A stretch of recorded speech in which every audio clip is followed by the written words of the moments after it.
Welcome to the deep dive. Usually, we're digging into technical papers, maybe dense policy Right, stuff. right. But today, we're doing something really different. We're taking a close look at a piece of imaginative writing. hmm It's a short story called The Whispering Leaves. And we're not just looking at the plot, but, well, how it's built, the structure, the themes. Yeah, exactly. Our mission today is really to see how simple storytelling tools like personification, giving things human qualities, how they're used, Okay. especially to build this, instant connection between the listener, the reader, and nature itself, stuff that doesn't move. Right, like trees and leaves. And we're kind of asking, why does this work so well, particularly for teaching kids about, well, ecology without it feeling like a lesson? That's a great question. So our main source material here is the story itself, focusing on two friends, Mia and Jordan. Uh-huh. And the setting is just perfect. Maple Hollow Park. It's a crisp November day. Red and gold leaves everywhere. Classic autumn. Totally. And they're doing what kids do, right? Yeah. Jumping into these huge piles of leaves, swirling reds and golds. It's a fantastic starting point. You've got all this movement, noise, fun, total distraction. Yeah. But the real core of the story, well, it starts when that stops, when the playing pauses. Ah, right. That shift. That shift is, I think, key. Yeah. It takes us from all the outside action to something quieter, more internal observation. It's that moment where they choose to pause. Okay, let's unpack this. Mia, she just stops mid-jump even and whispers, "Did you hear that?" Mm-hmm. Why use sound here? What's the importance of using sound to kind of break that initial mood? Well, the sound acts like a signal, doesn't it, in Yeah. the narrative? It makes the characters and us listening switch gears. Switch from just seeing the colors. Exactly, from just sort of passively being in the park to actively listening to it. And the sound itself is really subtle. Right, it says a soft rustling. Yeah, not the wind, though. That's important. Right. It's described as these tiny murmuring voices, almost like wind chimes, something deliberate. And that leads straight to Jordan's big question, the line that kind of shatters reality for a second. Leaves can talk. And that shock, that disbelief, is so crucial. The author uses it brilliantly to just, pull the rug out from under the idea that nature is just background. Right, that it's just there. We go from no way to, okay, maybe. Because the leaves themselves start talking, or whispering, really. And the story says they giggle like tiny fairies. It makes it feel magical, not scary. And they immediately explain themselves, which is interesting. It moves it from just pure fantasy to something with a point. They say their purpose isn't just to fall off the tree. No, they're like historians, nature's historians. They tell the stories of the trees they came from. That's lovely. It really is. And this is where the author really grounds the story in that central idea of, let's call it, narrative empathy. Empathy for Pillar, yeah. Yeah. Yeah.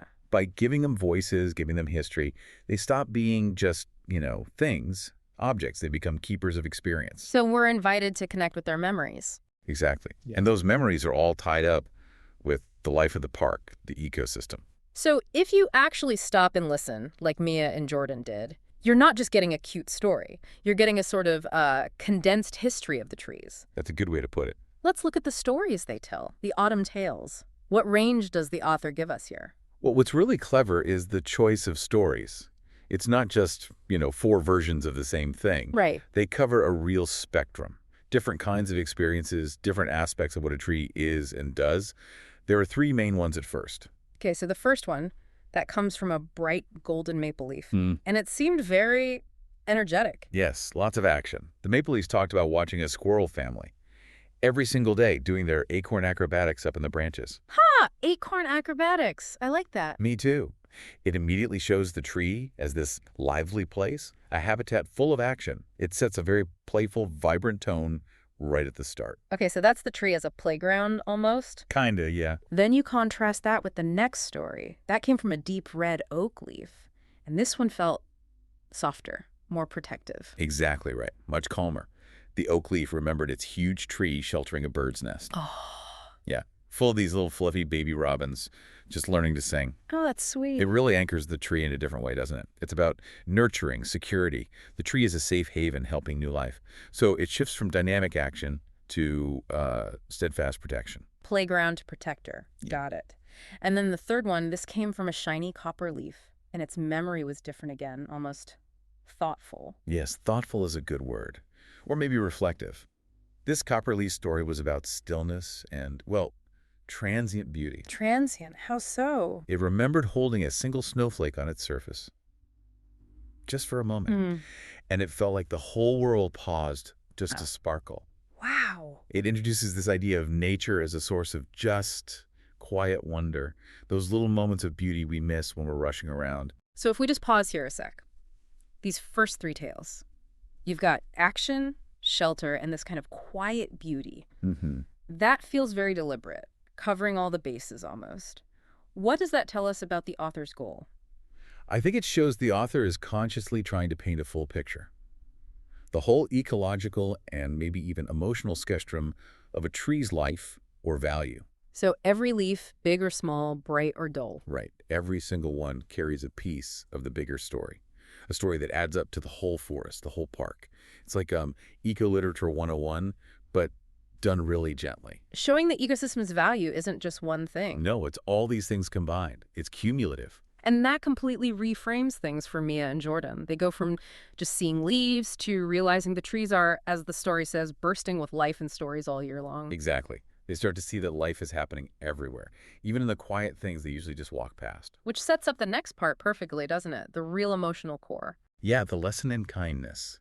Because up to now, the story's been pretty positive, squirrels, robins, snowflakes. Right, all quite joyful. But the author cleverly throws in a moment of sadness, of vulnerability.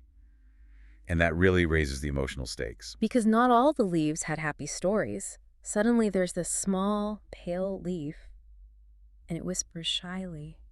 That contrast is powerful. The quietest voice has the saddest thing to say. What did it say? It said, "My tree felt lonely. Not many people sit under me." Oh, wow. That hits hard, actually. Doesn't it? The author basically turns neglect something abstract, like environmental disregard, into a feeling we all understand. Loneliness. It makes the need for care feel really personal, really immediate. Yeah. You feel it. Do you think that was on purpose? Making the most important lesson come from the smallest, weakest voice.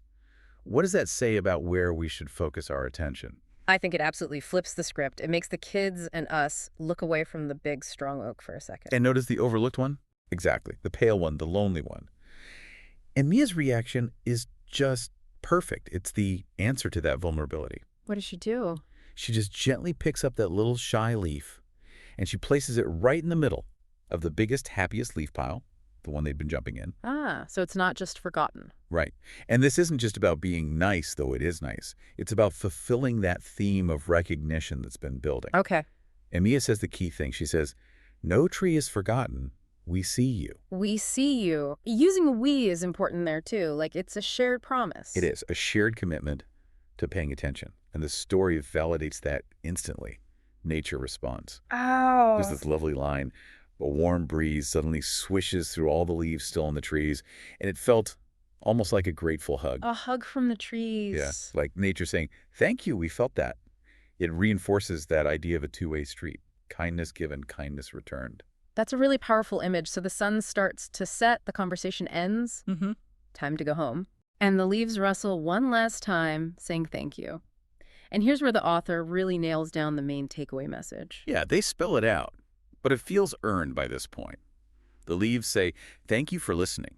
When you care for nature, nature speaks back." Okay, so it's a cycle. Listening leads to caring. And caring opens up this communication. The magic isn't just there. It's a response to paying attention, a reward almost. And Mia totally gets it. She makes this promise that goes beyond just that one afternoon. Right. She says we'll listen every fall and every season in between. That shows it wasn't just a one-off magical event for her. It's changed how she'll interact with the world from now on. It's become a permanent shift in perspective. And the final image is just beautiful. The wind picks up the leaves. The ones Mia and Jordan were playing with. Yeah, lifts them higher, and they sparkle in the sunset like tiny autumn fireflies. It turns these ordinary leaves into something magical, symbols of memory and this gentle magic. So, what does this all mean? When we pull back and look at this whole story, it feels like a masterclass. Using personification not just to be cute. No, not at all. But as a real tool for teaching kids early on about empathy and, well, ecological awareness. Absolutely. It shows kids and, frankly, reminds us adults that big ideas like ecological balance or caring for our environment, they can be taught through simple, moving stories. It makes you respect nature, not just by looking at it. But by listening, Hmm. listening for those hidden stories, appreciating that everything, even the smallest leaf, has a part to play, has a memory. It really boils down to be intentional, doesn't it? The magic wasn't just magically in the leaves. No. It sparked because the children chose to stop, to break their routine, and actually pay attention. Exactly. The world becomes full of magic, the story suggests, when we slow down enough to really listen and see. It encourages that kind of active looking, active listening that maybe we lose touch with. I think so. You don't have to literally wait for leaves to talk to you. Probably shouldn't hold your breath for that. No. But you can look for the stories yourself. Look for the signs of those acorn acrobatics, or the place a nest might have been sheltered. That's the challenge we want to leave you with then. Go outside, find a leaf, or look closely at a tree, maybe even just some grass. Look at its shape, its color, where it is. Are there signs of life around it? What story could it tell based on what you actually see? You might find that really listening, really looking, unlocks a bit of that magic that was there all along. Give it a try, and we'll catch you next time for the next Deep Dive.